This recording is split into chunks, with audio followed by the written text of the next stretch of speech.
Hello, everyone. Welcome to the Wired Nerdy podcast. This is Keith. This is Doug, my good friend, and we are at episode number 30. And we have some fun stuff coming down the way here. Doug, how does episode 30 find you? It's good. Getting some cooler temperatures, long sleeves. I'm not a pumpkin spice guy, but all the rage is happening. So get your pumpkin spice on. I know, there you go. You're so basic. I know, I love it. Yeah. No, it's cooler weather, which is much welcome here. I don't know how long it'll last, but hey, I'll take it. So for this episode, we are gonna switch up formatting a little bit. We're gonna try some of the tools that we have available to us with our Riverside studio. Typically in post, we put things that we're talking about for those of you that watch us on YouTube or watch us on Spotify. We try to edit in the things that we're talking about afterward. It's very time consuming. However, there's a screen share feature that we're going to try to utilize. We ask that if you're watching us, bear with us. We'll try to get it all as smooth as possible, but we pre-queued some things up and we're going to give it a shot both with our nerd news and our primary topic today, which is going to be a fun one, I really think. So let's cue up the nerd news to start with. Nerd news. So our very first one up that we have on nerd news, I'll take this one since I've already got it up, and then I'll have you take the next one. And I don't know if you've heard of this, but Polaroid, do you remember them? They've got a new instant camera coming out, but it's $600. Can you believe that? That is wild. They're betting they took it was 5 years worth of development, and they are betting, I guess, a lot of their organization on that this is going to be like the next big thing, and I think you can even see some footage here of it as we talk. The funny thing about this, you're looking at, is about $2 a picture. That doesn't include the actual cost of the camera itself. But I'm just kind of blown away. It's like, who's this for? Because we're in such a digital age.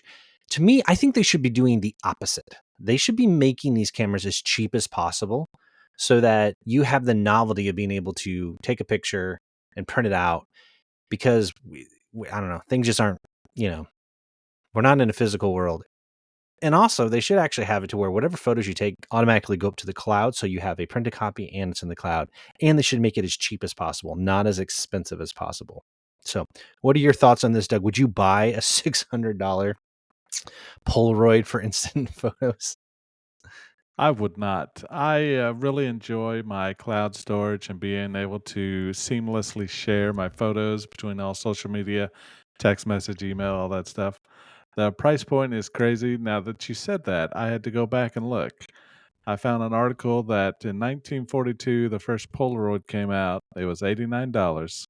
In today's dollars, it's about $1,500. But I mean, 1942, you got to think what technology is out there. In my mind, and I'm sure I'm wrong, I'm imagining some gunpowder bird cage for the flash and all That's that true. stuff. So It's kind of cutting edge technology at that point. And yeah, so, I can kind of see it for them. But I mean, now it's just, it blows my mind. What's really funny is, even in this video, they do a great job at The Verge for showcasing this. They show some of the photo quality, and honestly, it doesn't look that great to me. it is subpar. It's Yeah. like, look, it's developing there, right?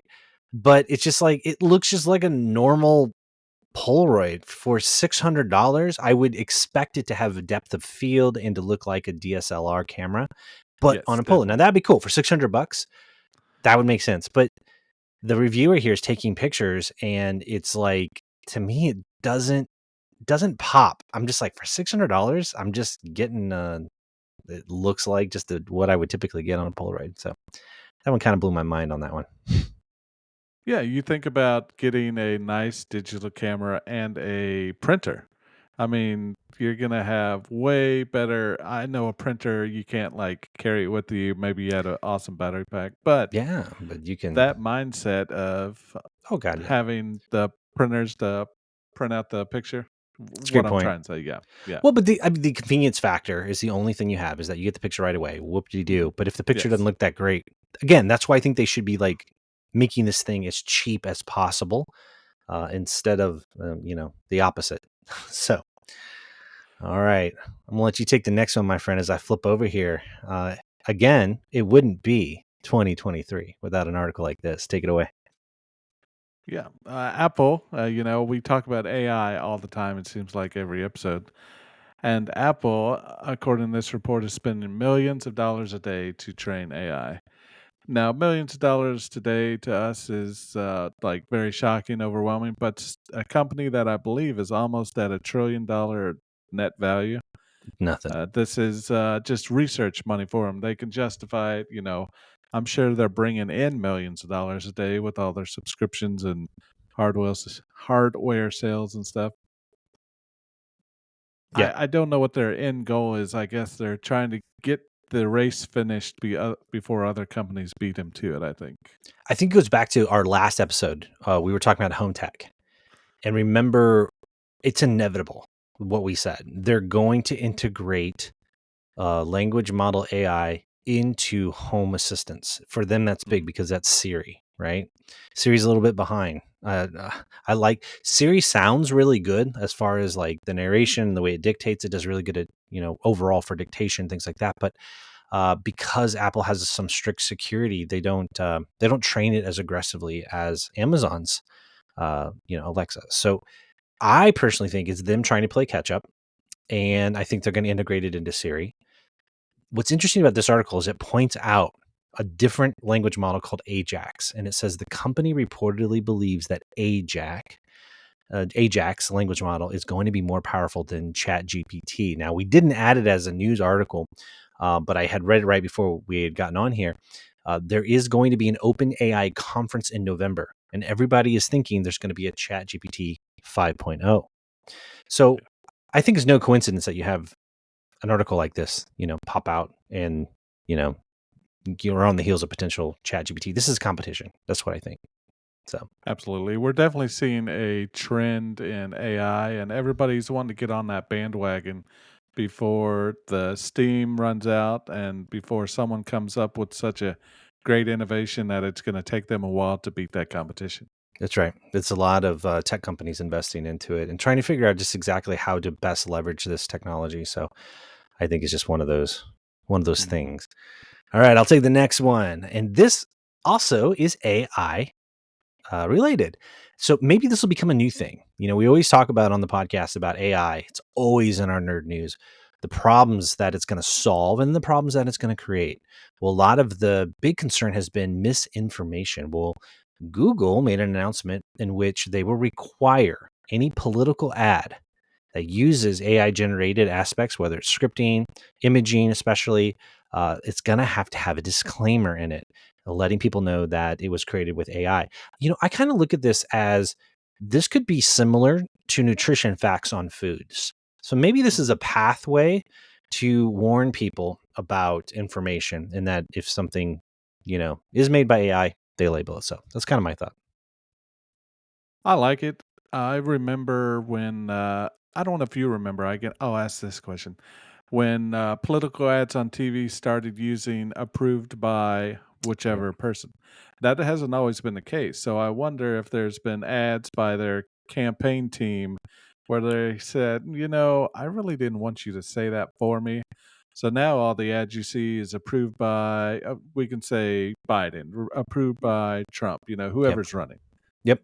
So this would be the same thing, something of approved by, say, Biden, and then AI inspected by ChatGPT or something like that. Yeah, and it's good from an information standpoint because you never know just exactly uh, what was created with what, especially when you get in this whole thing with deep fakes. I mean, if you want to show your opponent, doing something really, really bad, you could easily do that with AI, where this would force some level of hopefully realism and truth in it, so that people know that it's fake. So I'm with you. I think this is I think I it's a think good it's a thing. good idea. Yeah. Yeah, it's a step in the right direction. Yep. All right. I'm going to take this one because I'm going to let you tackle the last one because you actually have a connection to the last one here. But Yeah. for those of you that don't know, we've talked a lot about Starfield, which is kind of funny because you can see in the ad here, if you're watching on the video, Starfield's telling you it's available now. But right before Starfield came out, there's Baldur's Gate 3, which kind of was a sleeper hit. It's a D&D game. We talked about it very, very lightly. It is right now available on PC and it is available on the PlayStation 5. Now, for some reason, which is interesting, the Xbox Series X and S versions will be coming later this year. However, they made the announcement that once it hits those platforms, it's going to have crossplay. So that's the news, which is cool, which I know we experienced this with Diablo. The idea being is that if you get Baldur's Gate, you can play with your PC friends if you're on a PlayStation right now. That's what it would be once the feature comes later. Or with your Xbox friends. So here's my take on this. I love that games are doing this where they do crossplay because I think it brings everybody together. We had this experience with Diablo where we were able to play, you were on PC, I was on PlayStation. It worked so well. So Yep. I think it's awesome that they're doing this, and I think it's great that they're leading the charge on it. So that's the news, crossplay coming to Baldur's Gate. Yeah, I think it's a great idea. I see the Starfield ad that you keep passing by there. I get what they're doing by keeping it Microsoft only, or PC only, but I think they're definitely missing out on a huge crowd with PlayStation. I would suspect that it would come in the future, but Todd Howard released a statement saying, if you think of Zelda and Link and all that, you think of Nintendo. He said, I want you to think of Starfield as Microsoft. So he may not be pushing it out to other platforms. He might not. And I get what he's saying, but to me there's a fundamental difference in that Zelda and Mario defined those companies because Yes. of the way they got started, right?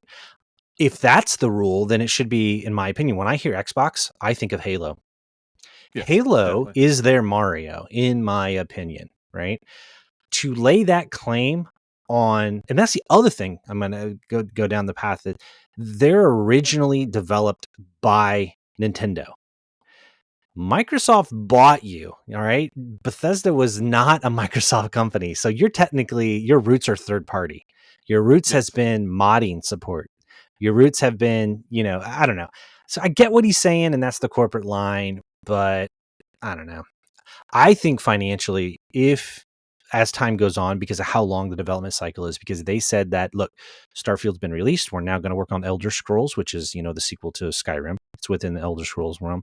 I think how long, we're talking 8 years of development cycle. We'll be playing Starfield for 8 years. I think over that time, because they love to repackage it, I think they will eventually release it on other platforms because I think they're going to want the money grab. It's my opinion. Yes, I would think so too. So, but I like how these companies like, Larian Studios here are doing crossplay. I think it's great. So hmm they need to keep it up. All right, man. This last one I'll let you do. We talked a lot about handheld gaming systems, but I wanted you to do this one because you have a sister product to this, I would say. So go ahead, take Yeah. it away. So what we're looking at today, if you all see on the screen there, is a Lenovo Legion Go. It's comparable to the Stream Deck, the Yep. Steam Deck. See, Steam Deck I get by my Valve, words mixed up. And the ROG, and you Ally. ROG. Yep, It's always hard to say. That's by Asus, I yep. think. Yeah, I wanted you to pronounce it correctly. that's So okay. You're good. there's three different devices, different price points. The thing that makes this Lenovo unique is that the controllers come off much like what I think a Switch looks like, Yep. and you can prop up the screen, use the little controllers. That could be a game changer versus the ROG and the Steam Deck. Yeah, I'd like I know that. you can buy controllers for the Steam Deck. hmm What's cool is I'm gonna assume they put some kind of a kickstand on that screen, like hmm like the Switch. So that is different. Hopefully, they don't have the drift issues on the controller that the Nintendo Hopefully Switch not. did. Now there's the kickstand on the if you're on the picture, that actually does have a kickstand. I confirmed that. Now I mentioned, so you own a Legion device, don't you? Isn't that your gaming laptop? I do. This is the second Lenovo Legion laptop I've had. We had talked a lot about building a desktop or not building, but buying a laptop for my gaming. I looked at a laptop thinking, I'm not stuck in one place. If I go on vacation or I go away for trainings or other things, I can take this with me and take my gamer with me. So that was important to me. I have had zero issues with this Lenovo. I sold my last laptop to a friend. He says it runs flawlessly, and it's now 4 years old, maybe 3 years old. So Yeah, the build quality on these Lenovo's are really, really good. And I got a mhm. chance to work on your newest one because I helped you put an M.2 expanded storage in it. And I'll tell you, like, I breaking into it, like taking it apart a little bit to do that. The build quality is solid. So Yeah, I like it a lot. I love that they're doing this.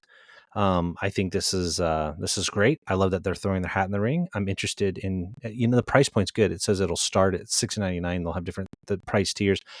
I like it. I think competition's good. I'm interested in seeing what they're doing. This will be a Windows-based device, of course. So we'll see. I think the biggest problem I've been reading, a lot of people, and it's not a big barrier, it can be solved. People are moving away. Like if they went with the ROG or they're going to go something like this, they go back to the Steam Deck for one reason: controller and driver support is better. And that's only because these are running Windows 11. Windows 11 was not intended to be ran on a handheld. So that could be solved by Microsoft releasing a handheld version of Windows, or of course the modding community. But right now, most people are having to rely, especially if they're controller type people, oftentimes, it just doesn't work the way that it's supposed to, depending on what you're using. So compatibility is an issue, but all that can be solved very, very easily with a different OS. But I love that they're getting into it. Yeah, I think it'll definitely put a little pressure possibly on Steam Deck and Rogue to their next generation of devices should be even better and maybe steal some ideas or borrow some ideas. Yep, I love it. It's great for mobile gaming. So the last one that I did not actually throw on the list, and it's more of a rumor, and I didn't really have a good picture for it. It's kind of in the same vein, is that the rumor is, and was something I read today, that Nintendo actually showed a Switch Model 2 at a game developer conference, and the hint is that it will most likely or could be released in 2024 next year. Again, that's because this handheld market's really, really kind of heating up. So it should be interesting. Definitely. All right. That does it for our news for today. Our main topic, Doug, what is it? We are going to talk about toys from our childhood. Oh, yes. This is Lots of going memories there. lots of memories here. I'm going to try to share my screen first. Now, I really had to dig. Now, here's the thing. There is an age gap between Doug and I. So you're going to probably see, I haven't seen his list, so you're probably going to see an age gap, differences, because toys do change in this. But I really had to dig, and there's so many that I could have picked from. I tried really, really hard to just pick like the ones that surface as the most impactful at the top of my mind. And so that's what I did here. So it took me a bit to go ahead and find some of these. I had to go out to eBay because, again, I'm a little bit older, so you can't find some of these. So let's go ahead and grab this right here. This Now, first one, go ahead. yeah. Oh, I was going to There we say, go. as you're grabbing your list there, I cheated a little bit and had to use the assistance of my mother to learn about some of the Oh, toys I you had. phoned a So friend. That's what it is. I did. I called in a favor there. Well, I guess that's only fair. I will say this first one took me forever to find. So this, my brother, if he's listening, he'll appreciate this story. So this is a Nylint fire truck with water cannon, and let me click on this bad boy here. It took me a while to find this photo because it's kind of tough to find. This was not a gift that I asked for. I got it for Christmas one year, and it ended up becoming my all-time favorite. Like, and you'll see the other ones. Like, whether I had other action figures, I would play with it outside, but that ladder extension thing could like extend really, really far if you cranked it. And so I still remember how I got this. It was wrapped up as Christmas time. I did not ask for it, but I didn't know what it was. And I remember we had a cat, and I would hang off the side of the couch because my mom would put some of the Christmas presents out a little early. And I would take my hand and tap the wrapper, and the cat would swipe at it and actually opened it. And I was like, "Oh, Mom, Brittany, just look what she did!" And I got the present early, and so I was able to play with it. But this fire truck, it made sounds. That's where the batteries went in there, and so it had like a siren sound, and yeah, pretty much it was my main toy for all of my other things that I had. But this was a tough found, but this was probably one of my all-time favorites. So, and I didn't even It ask looks for it. great. Yeah, Yeah. it was cool. It's on eBay. Someone's owned it. There's some marker writing and stuff. But looking at the Look at this. stickers and the quality, $122? yeah. Dude, But that's that's part of your childhood. it Yeah. is. It's vintage 89. I didn't know when that would be, which would be about right for me. But on some of these, it blew my mind when I was looking at them, the cost, because I didn't keep a lot of my toys, hardly any of, if at all. But I looked at some of these Yeah. prices I and have I'm like, none. oh my goodness. Or when we went to Comic-Con, you had people with their vendor booths and you're always like, wow, I had one of those. I can't believe that, if I would have it now, I'd have some money. So There's always the statement of if I knew what I know now back then, I oh, would have changed a lot of things. I'd be Yeah. loaded. Exactly. Oh, yeah. So here's my next one. The OG Ninja Turtles, man. I had all these. Now, I will say there were a series of these. These were the first ones, right? I had almost every one of these. Uh, and actually, I think I had all of them. I don't know if I had a foot soldier or not. But after these, they got weird. They had like a robot Ninja Turtle. They had and I didn't have those. I didn't have the really weird ones. They kind of strayed away from the storyline. They did. They were just a cash cow at that point. Now I did Yeah. have another bad guy. I think I had the fly guy, Baxter, I think was his name. But looking at this, I remember having to break out all of this is Raphael, I think his size. You had to break that off. This is how they all came perforated inside of there. And so, yeah, being able to see all of these as brought back memories. And so, but I had every one of these Ninja Turtles. I also had a Ninja Turtle van, which I'm sure I could find, but I didn't. But this blows my mind here. I mean, these prices here in these variants, $225 for an April O'Neil. Oh my goodness. But it's CIB, complete in box. Let's see, That I'm is learning these true. terms. That is true. You know them if you were a collector. So yeah. So I had to call that out. Did you have Ninja Turtles? Was that a thing when you were a kid? You said the van. I believe I had the van, and if I'm not mistaken, it shot pizzas out. It did. It did. So I believe I had the van as well, and I love that thing. It did shoot pizzas. I forgot about that. Boy, talk about a nostalgia trip. So you're bringing back so many memories for me here. I am. All right, let's go to my next one. Now, this I remember because it was just such a cool design. This was the OG laser tag 86. And we only had two of the blasters, and we also had two of the reflectors. So these very futuristic looking guns. That's why I really like them, and they worked really, really well. But the way that the tagging worked was you had to be wearing one of those. And of course, I would always play with my brother, and I put my hand over that the red part that's the receptor Oh, absolutely. Yeah. on these, and so. But these were great.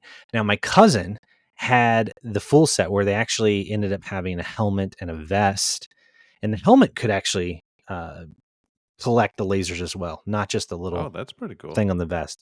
I did not have that one. So yeah, going out on eBay, these are they had straps for some of them. I don't believe we had straps that I remember. Maybe we did and we lost them. But we predominantly just had the guns and the receptors. But and I know they've redone these over the years. We have a newer set now for our kids, and they work really, really well. But I don't know. Did you ever get into the laser tag game? I did. The style, I'd have to look it up, was a little different. But it had the little laser piece there, and or the sensor, and a Mm-hmm. little speaker. It made a noise and did some flashing. Yep.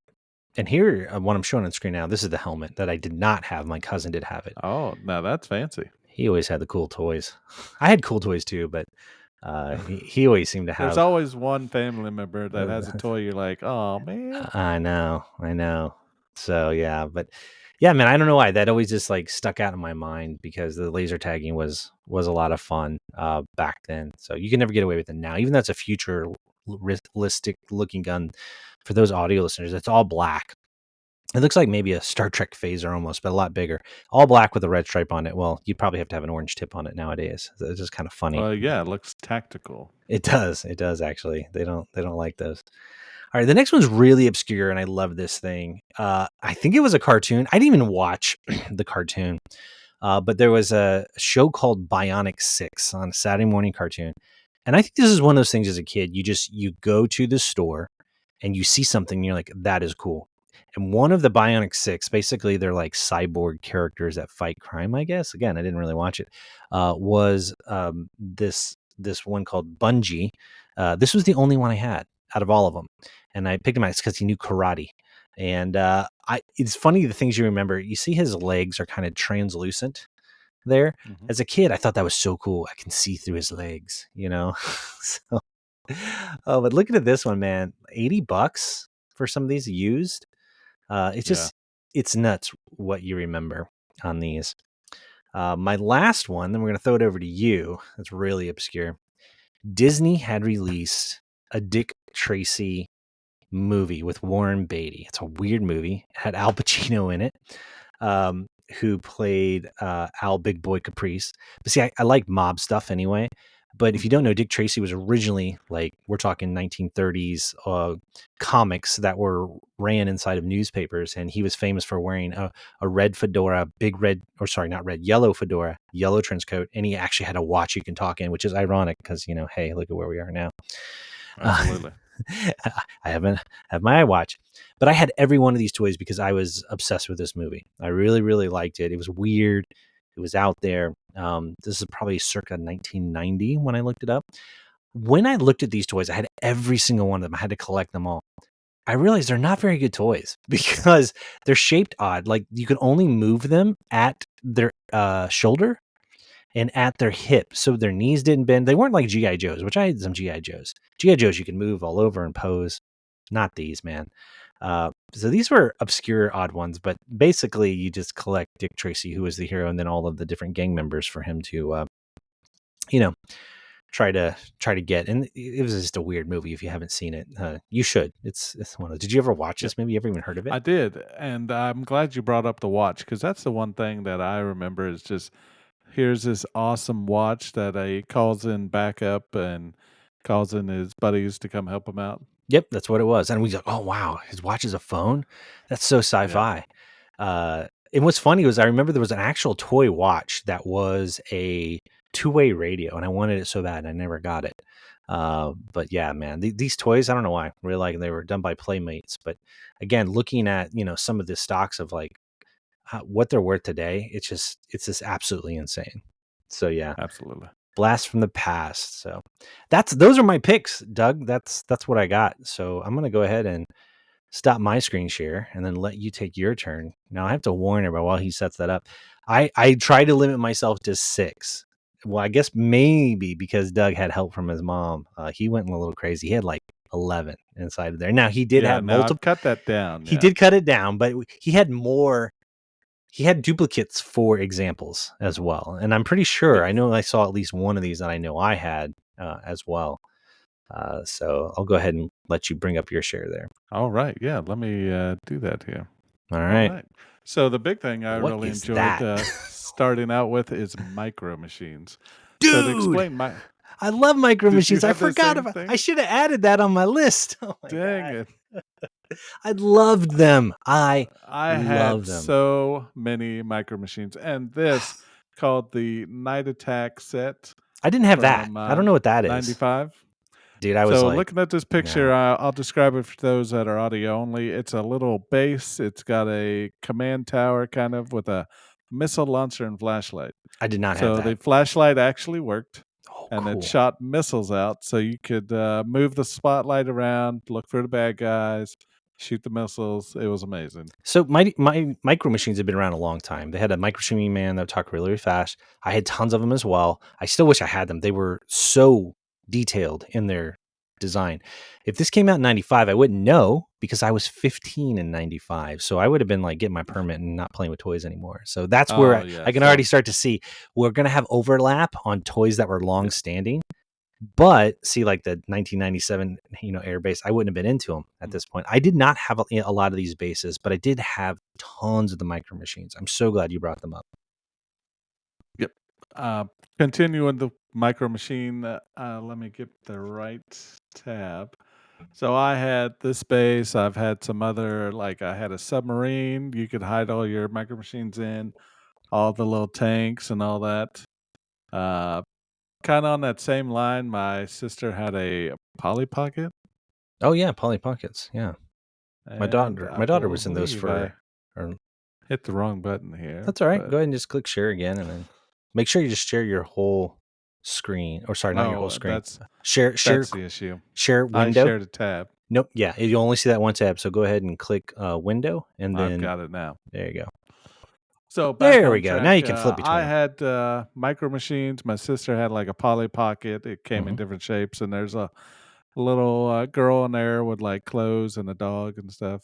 Yep, familiar with The those. next thing I enjoyed after that Night Attack set was a aircraft carrier. That's so cool. The elevators raised and lowered, and it came out, close to the release of Top Gun. Top Gun was the late 80s. This came Mhm. out the early 90s. So Top Gun is still like, oh, awesome movie. I want to be flying the Tomcat. So There were other it was movies really though, cool. like Iron Eagle and things like that. Remember? Hmm. So in the Yep. '90s, it was still. This would have been really It popular was with like kids. the thing. You see that we could do a whole show on that of generations love certain styles of movies. That could be a whole other topic. Yeah, dude, that's really cool. The aircraft carrier. I wish I would have had that. I didn't have many planes. I had mainly cars.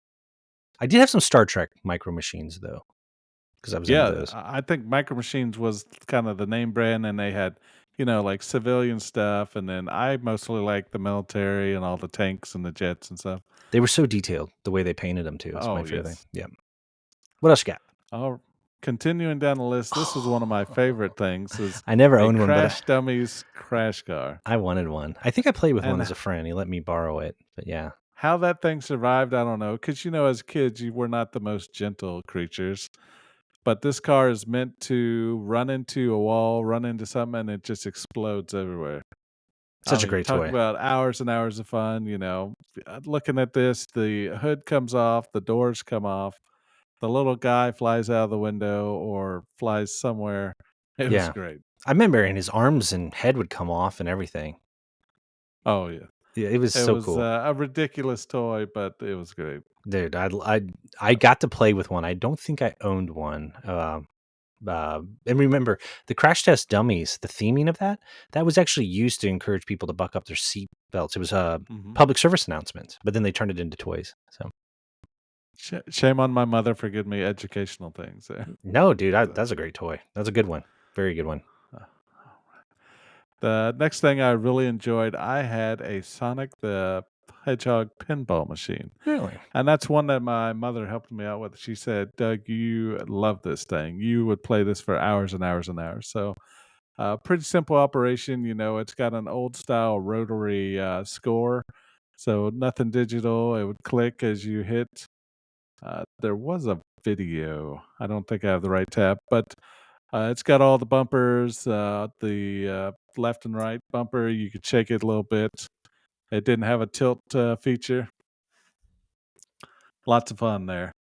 That's awesome. It was the size doesn't really do it justice. It was about the size of a large keyboard with a number pad on it to Hmm. give you a little reference. Well, about two of them together. Did it eat through So not batteries? too big. I don't believe it did. I think it was all mechanical. Oh, that's really cool. The website I picked to share doesn't have too much info, but 90s I vintage believe it Sonic. did not. Oh, it says power's on. So it must I'm sure it had some noise and some Yeah. lights maybe. Yeah, probably pretty low power. So if I were to Yeah. guess. Cool. But yeah, $65 today. That doesn't seem too bad. That's not bad at all. All right. I'll kind of close out. I got two more things. Next is, as my stepfather called, and he'll get a kick out of this, G.I. Joe Barbies. And then, Were these the big ones? Yes. I never They're had the big about a one. foot tall. They had all the G.I. accessories, G.I. Joe Barbies. It was cooler than Ken and cooler than Barbie. And Because he then, had because he has an M16 in his hand. That's absolutely. if you put an M16 in Ken's hand, he'd be cool. I mean, look, he has a spotting scope. He's got Dear a Lord. K-bar knife, smoke grenade. So the cool thing is my stepfather had this elastic material. He would actually rig up bungee cords for our GI Joes, and my brother and I would bungee cord them off the top deck, like That's they're cool. parachuting Yeah, or rappelling down. It was really that's really cool. interesting. So I had a lot of those. I believe I had this guy. You look, he's got scars on his face. The attention to detail is really Get cool. the Arnold Schwarzenegger haircut. Oh yeah, definitely. That goes along with the theme of the '90s Looks like action movies and Aubrey buzz Bach. cuts and machine guns. Yeah. Oh wow! No, I never had the All big right. ones. Okay, those are worth some money though, from what I understand. Though. Yeah. Yeah, I think they were. I go back to if I knew what I know now, I would have kept them all Yep. in the box. I never would have played with them, Yep. which that's not fun. But Yep. Oh, this all one right. here. All right, his next one. I definitely can. Yeah. I had him.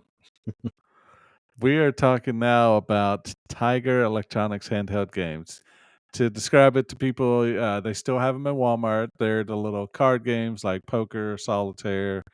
They're the games like Aladdin and Lion King, and I don't know what they would have now. Probably Toy Story I'm or sure they would have Disney themed yeah. ones. Yeah, sure they would. So this website here, and we can put it in the comments somewhere, but it has the complete history and list of everything that Tiger made, and it is amazing. There's a bunch of them, aren't You there? know, yep. I'll go through some of the pictures. I've had a Sonic, I remember. I had an Aladdin and a Lion King one, and I can't remember what they were. I don't think they were too much because my mother would buy me a couple of these. Yeah, I don't think they were Now I overly know, expensive. I mean, they were just an I, LCD screen, no color. yeah, Very simple. and slowly going through this list, I mean, they had everything. And they had some big name titles. I know Mortal Kombat was on there. Golden Axe, I just Yep. saw it. And the fact that they're still around, when you were scrolling, it had Harry Potter, for example, and obviously that's circa 2000s. So they've been around forever. An NBA Jam one, Ninja Gaiden, which I had the Ninja Gaiden one. I Oh, remember yeah. that, and I had the Paperboy one. I bet when you look these up, Going slow, there's just a bunch of them. they- I had the Power Rangers one. were these Here, I'll do are these this worth a lot of money fanciness. now? Or I bet some of the I don't think so. I mean, I've seen some for sale like 50, $60, but I don't know what the original price is, so I couldn't say. well, there's so many. You know what this kind of And reminds the me of? list keeps going on and on. Yeah. This reminds me of Funko Pops. You know how Funko Pops today have the licensing for everything, right? Oh, yes. It Yeah. seems like Tiger Electronics must have gotten, I mean, there's Spider-Man, there's Superman, there's Star Trek, there's Star Wars. It seems like Tiger Electronics must have had the They patent on just had these. everything. Yeah. Yeah. So they must have just gotten the license for all of them. I mean, this is insane. Look at all those. And I mean, the list keeps going. I'll kind of hurry up to the end and we'll move on. But Toy Story, that's a newer cartoon for everybody. Late 90s, all the Yep. WWF, WCW, Yeah. Wheel of Wheel Fortune. of Fortune. Yeah. Yeah, those All are right. great It keeps choices. going quite a ways. They were the best for car rides until the Game Boy came out. Absolutely.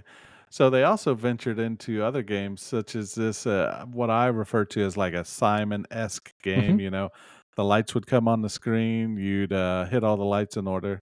Lights Uh, out. Yeah. Funny thing about that is our local Little Caesars had one of these games, and if you could get to a certain score, they would give you a free pizza. No way. I didn't know that. Yep. Huh. So they also had some other game where you could play and try to get a free soda or free crazy bread. It was really cool integrating that in there. Very cool. And for those that don't remember movie rentals, yeah, it was right next to a little mom and pop movie rental. You get your pizza, you get a discount on a movie rental. It was a great Friday night. Those were the days. Absolutely. What else you got? That is it, I believe. I took a lot of the Tigers off there because I couldn't remember what I had. Yeah. But I mean, looking at the list there's just a ton of There's them. tons. I do have an honorable mention that I meant to put on my list just for nostalgia's sake, if you don't mind. And I'm I'm gonna take over your screen share as soon as if you click stop there, share. Yep, absolutely. We're gonna do one last one to bring it home here. Sounds good. All right, so now this one's been beat up, the one that I found here, but it is well worth it. It's the OG Tonka trunk, is what it is. Now I've got a story after you for this. Okay, see, it's opening up in a new tab here. So, they when I did the search for it, they obviously have new ones that they have plastic ones, but these OG 80s ones are the ones that really, really stood the test of time. These things, like this one that we're showing on the screens, are all rusted out. It's a true 80s one, and it may even have been my brother's originally. But I played between the fire engine truck and the Tonka truck. I played the crud out of this thing, running it down hills. We would ride them. Like Oh literally, yeah. we would put our feet on like a skateboard and ride them, and they would still stay intact. These things are so tough. So when the commercial was like Tonka tough, it's like they dared you to destroy them. These things truly were, indestructible. They're so impressive how these things were built. Oh So, yes, definitely. and now they did a re-release on these. I saw where they re-released them as metal again, but I think the cab and stuff is more plastic than anything. And so, but I had to have an honorable mention. I had this on my list. I do think it's worth mentioning. So, did you ever have a Tonka? I did. I'm glad you brought that up. I had a Tonka excavator. Oh yeah. And for those that don't know, it's got the long arm, it digs holes and stuff. But Is it like this? I had similar to that, yeah. This is probably a new model. But What we're showing on the screen is an excavator with an arm on it. yep. I had the dump truck, I had the excavator, and I just remember, later in my teenage and early 20s life of my mother saying, you would be out in the sandbox for hours and hours. It would be in the fall. You'd come in freezing cold, shaking. You're like, I had so much fun. Yeah. So, That's awesome. Times have changed, good man. memories there. Yeah. Dude, I'll tell you what, I really enjoyed this exercise because it was a good walk down memory lane because there's just things you Absolutely. forget about. It's interesting to me, like I know toys are still a big deal. I know there's a lot of toy collectors that are our age and younger and older. We've seen them at retro shows, but then I oftentimes, I wonder, uh, you look at the generations of toys, there's always a toy that captures your generation. You got Yes. Stretch Armstrong from like, the 70s and things like that. It's funny. What are the toys that define certain decades and generations? So, yeah, we encourage you on YouTube or on Spotify to list out what's your favorite. Put it in the comments. What are some of your favorite toys? Absolutely. Again, we only hit the tip of the iceberg because there's like a billion toys we could have added here, but these were just the ones that were most memorable to us and most impactful. But it's always kind of fun to walk down memory lane for that. So this was a fun episode. So hopefully our screen sharing that we tried with our software actually worked out. So other than that, I think that brings us right around. Boy, that time went by fast for this episode number 30. But it was a good time though. So Doug, bring us on home, man. Like what's our closing message for today, brother? Yeah. I mean, we're all old. We all have jobs, but you We're still all be a old. kid. Still, Speak for uh, yourself. yeah, we'll cut that out. No, No, we'll leave it in. Just have fun, take care of yourselves, and keep listening to us. We're having a blast showing some of our memories and our childhood. Definitely give us some comments about your memories, your childhood. We'll keep bringing great episodes for you. Yep. Really appreciate the time, everybody. And we will catch you at episode number 31. Take care and have a great week. See ya.